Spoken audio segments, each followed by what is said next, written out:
guys, long time no see. First of all, Happy New Year. Hope you guys had wonderful holidays wherever you were, and the start of 2026 is good for you so far. I am now sitting in my mom's massage room in Czech Republic in my hometown, and I have decided to start a year with recording an episode on how to build a community, how to sustain it, how to maintain it, what to be careful about. And yeah, it's something that a lot of people actually ask me about, or it's something that people mention that, oh, Linda, you have a strong community. So I thought, okay, well, let's dive into it. Or it was also interesting for me to listen to why do I think that I have a strong community. I love my community and very grateful for it. So let's jump straight in. I have this amazing ADHD chair that I can use throughout this entire episode. So let's stay focused. So how does one make a strong community for oneself and their art? I think it's something that is actually very, very labor intensive, and it requires a lot of attention, care, and at the same time boundaries. People have to see your endurance throughout time, your journey, your constant input, and by that I mean not only the highs but also your lows. So it's kind of like a roller coaster thing that people want to see and make track of, so they see where their support is going. And of course, if you only share the good stuff, then it also feels a bit like inauthentic and not relatable. Communities are mostly based on trust, connection, and this genuine feeling that resonates with people. Of course, very strong communities also emerge in the hands of not so good people, like very, very good manipulators and cult leaders. So it is a slippery slope. I hope I'm not one of those people. I'm not, okay. And so today, the word community has kind of become a buzzword. And people tend to think that it is something that comes without responsibility, but that's a big, big mistake. There's this big difference between being surrounded by people and actually being supported by people. So if you put out something in the world, how many people actually engage with it? How many people are willing to visit your event, buy your book, or purchase your artwork? There are, different types of levels of support that you can have, and it's crucial to identify those levels so you know what to focus on and how to deal with these different types of communities, audiences. So let's say some people, I will mostly now refer to social media because I think that's something that is easiest to relate to or to imagine at this moment. So I think majority of the people that you have on your social media are just watchers. They're either waiting for you to succeed or fail. They're just like looking what you're doing, what's going on in your life and in your career. The second group is these people who can be there cheering you up from afar, occasionally commenting, liking your things, giving you compliments. That's a little bit more step further from the watchers. Then you have your biggest cheerleaders, your friends, your family, people who show up for us. And the next level is actually the true supporters, the people who buy things from you, who not only show up, but like, let's say, financially commit to you and your work, so that they want you to continue, so they practically help you. Of course, everybody can offer different type of monetary support, but this is a serious thing because this is the group of people you actually want to support or focus your attention on the most, because this is the group that helps you continue, and this is the energy, this is the group, Jesus Christ, I got totally once again. So this is the group of people that you have to focus on the most and put your energy into, because they actually allow you to continue your work and give you the necessary resources for it. Okay, took some time. I think it's gonna be pretty difficult for me to do this episode because I've been switching between 3 different languages this entire holidays, and my brain is a bit at its limit. So I apologize in advance if I say some nonsense, if I pronounce words in a weird way, or if I just do these weird sentences as I just did. Okay, let's go back to it. So when you identify the levels of support, you can also equally identify your response and the energy you give back. And now be careful. If you don't do this, then you can also give too much energy to the part of the community that is, let's say, less important than these backers who help you practically move forward. So if you do this, you spend a lot of energy, you waste your time, it becomes very draining, and it can lead to a lot of disappointment. So to have a healthy community, you have to know how to give back, how much you can give back, and to who you give the most. It's also important to know that to have a good community, you cannot just receive, you also have to give back. And this is not necessarily like an obligation, but rather something from the heart and genuine. This is so it's all a combination of listening a lot and emotional labor. So a lot of things to think about, I know. I will give you some examples on how you can make people feel seen by you, but at the same time not let your boundaries be crossed. I think as an artist, it's important to be accessible to people within limits, you know? I don't like when people say, oh, you have to be like untouchable, you cannot be friendly to people. Why not? I'm a friendly person and I like to engage with people, so I am not gonna put up this fake persona that I am the best in the world, and so I'm not gonna talk to everybody. Not at all. Actually, I try to respond to majority of people who have genuine questions about my work, or I am also interested in their work. So it's just a mutual interest in how to keep the conversation going. You know, I am not interested in just looking at my own work or like to look up to these massive artists. I think it's also very important to talk to people who follow the similar journey and want to share their work too. So in this way, the first step is to be approachable and accessible, but you have to be careful because sometimes this boundary can be really crossed in the wrong way. Because sometimes if somebody buys something from you, often people can mistake it that they can also control you, your time and your work. And in this way, they can cross your boundary, which can have very bad effects on you.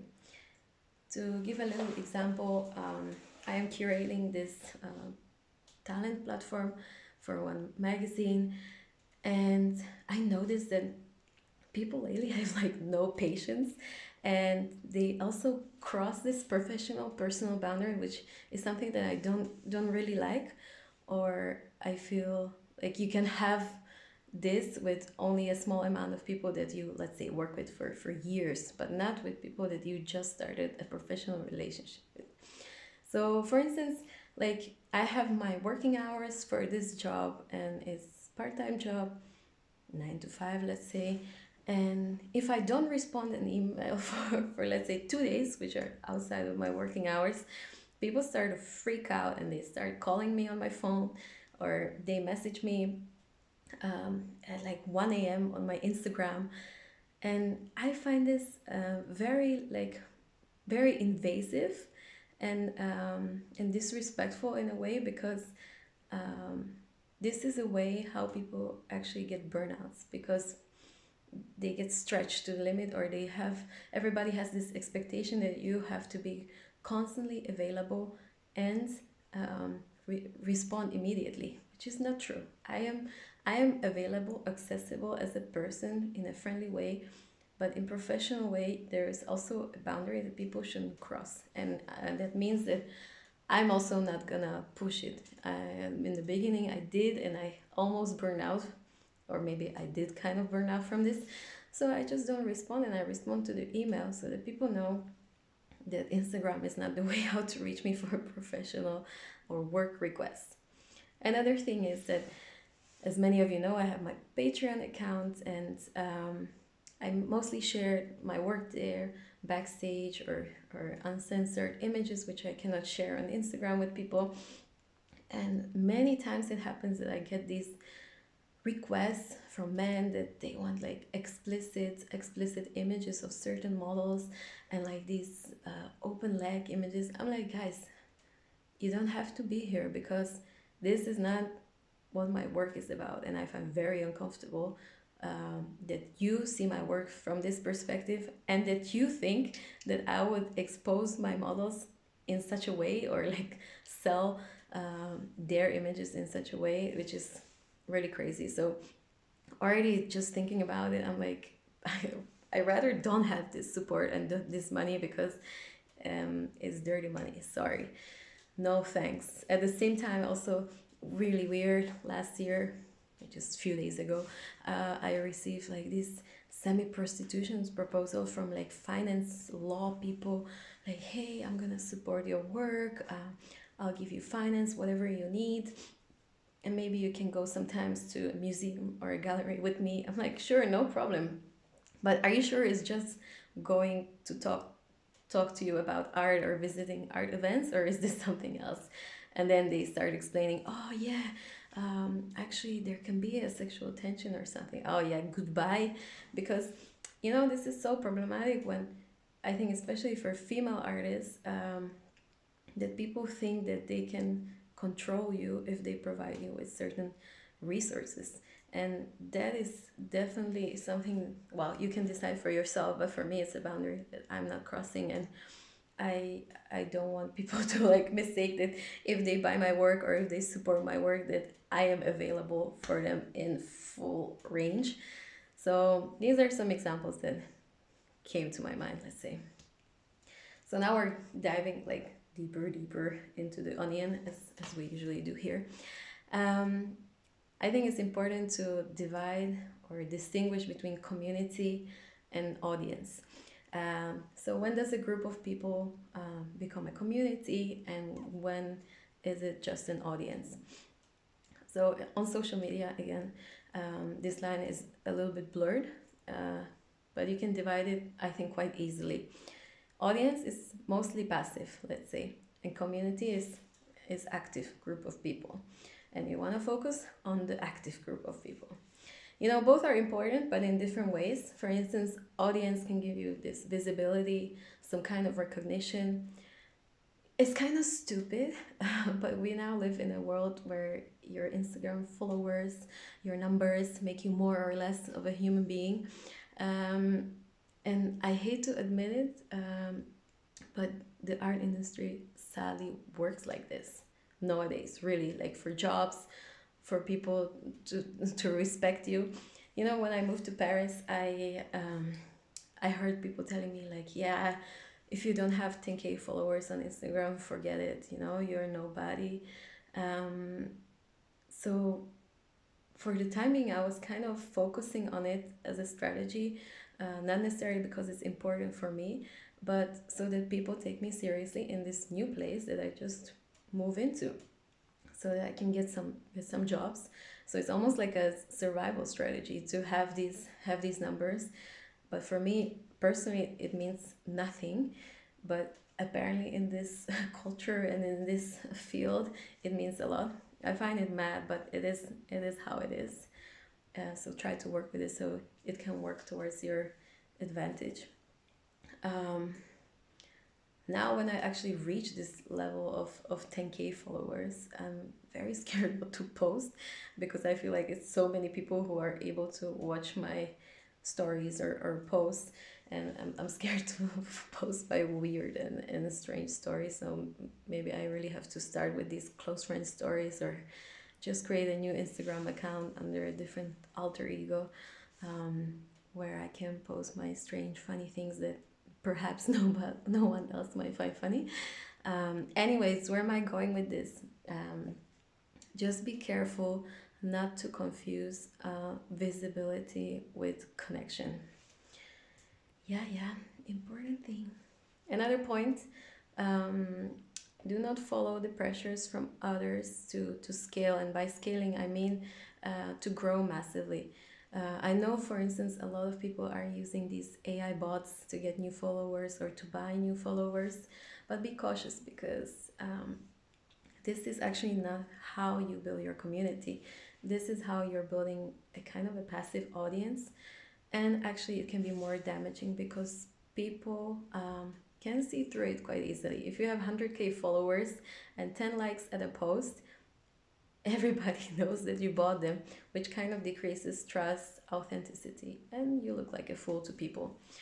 um, so I'm talking now, of course, again, mostly within the range of social media, but I will also try to give you some examples from different spheres, so you know how to manage this.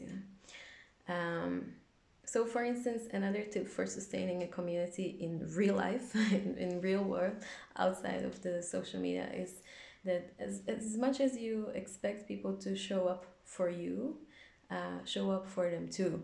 And this is not only about your friends and family, of course, it is about them too, but also with clients, brands, magazines, whatever are your outlets.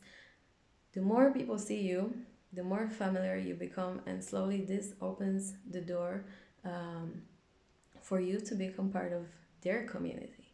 So beware that mutual support is very important to sustain a healthy and naturally growing community. So, what are the rises and falls of communities? I already touched upon this a little bit, but there's a crucial point, and that is not to censor yourself with your community. Allow for some friction, yeah, for some, I don't know, provocation, some disagreements. It's also a point to test and challenge your community. If they get too familiar with what you do, with too comfortable with it, it also gets a bit boring and stagnant. They can do the same to you, and it's going both ways.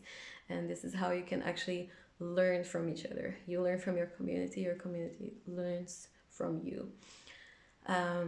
So whether this is about a more provocative artwork idea or just changing a direction, it's good to go with your gut feeling with this, and don't create based on expectations.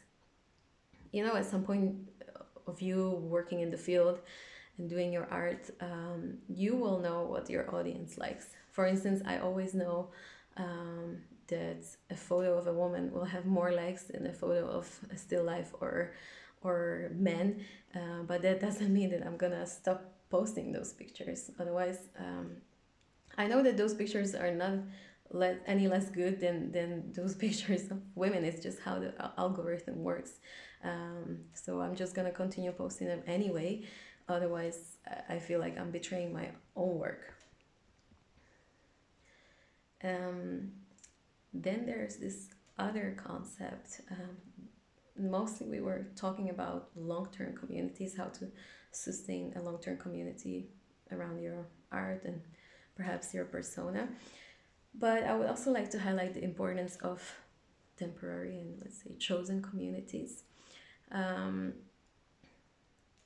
Workshops, residencies, and book launches all can be considered as short-term communities. So why are they important? I think they're very meaningful and intense at the same time. And it's important to let go of this romanticizing of permanence. Why? Because, for instance, when I was in a residence in Mexico, or when I did a workshop in Sao Paulo, you have like these 2 or 3 weeks when you're with a certain group of people who usually are like-minded or very different-minded than you, and you have to share space. You spend entire day together, and you have a massive impact on each other. And it's crazy how I feel like these people have influenced me so much in my work, and at the same time I know that maybe we won't see each other ever again in my life, but I still keep them in my mind. And let's say we keep in touch once in a while. So some bonds are simply seasonal, situational, project related, but that's the beauty of these short-lived communities, that they might not last. They are so intense. So don't think about only long-term communities, think about short-term ones as well. So here I would like to now give you a little bit of tips on how to build a community while protecting yourself. So it's more like tips on protecting yourself. um, like holding a community together is a lot of mental and emotional labor. So don't push it when you don't have the capacity for it. Give only when you have where to, from where to take. You see, again, I'm making these strange sentences. Sometimes I feel like I'm translating from Czech to English, from English to Czech in my head, and then what I say doesn't make sense. So I'm sorry in advance. So the sentence that I wanted to say again is give only when you have from where to take. The second point is mostly tied to women, and I already mentioned this also before. The pressure to be always available. This can become very demanding, and as I told you, if people buy from you, it doesn't mean they get the right to text you constantly, to ask something from you, or to be people's therapist. In such cases, it's very important to set up a boundary or completely just cut this person, so you don't guilt trip yourself into something that you're not comfortable with. Please remember that you don't owe your community. You give because you want to give back to the community. So this changes the perspective of how you operate and how you give back. The third tip is to know the difference between generosity and self-erasure. So know what and how much you can actually give back to your community. Perhaps you cannot give personalized feedback to every single photographer that messages you, but maybe you can record a podcast, you can do a YouTube video with a more general tips, something that I did too. Or you can give every friend of yours your book or zine for free, otherwise they're bankrupt and you cannot make any new ones after. And this doesn't make you greedy or shine a bad light on you. Perhaps you also cannot attend like 5 gallery openings and 3 magazine launches in a week. Just choose 3 that you find most relevant for your own work, where you can find the right people to network. But your instincts know when you're pushing it, when it's too much. So listen to this feeling. Don't burn yourself out when it's not necessary. You don't have to. So what are the takeaways from this episode? Number 1, community is built through time, trust, and repetition, not necessarily visibility. It's important to be consistent in allowing people to witness your endurance and also your failures. Number 2, not all support is equal, and that's okay.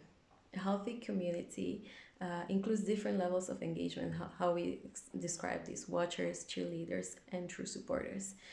By knowing who truly sustains you, help you decide where to give your energy back, which prevents you from burnout.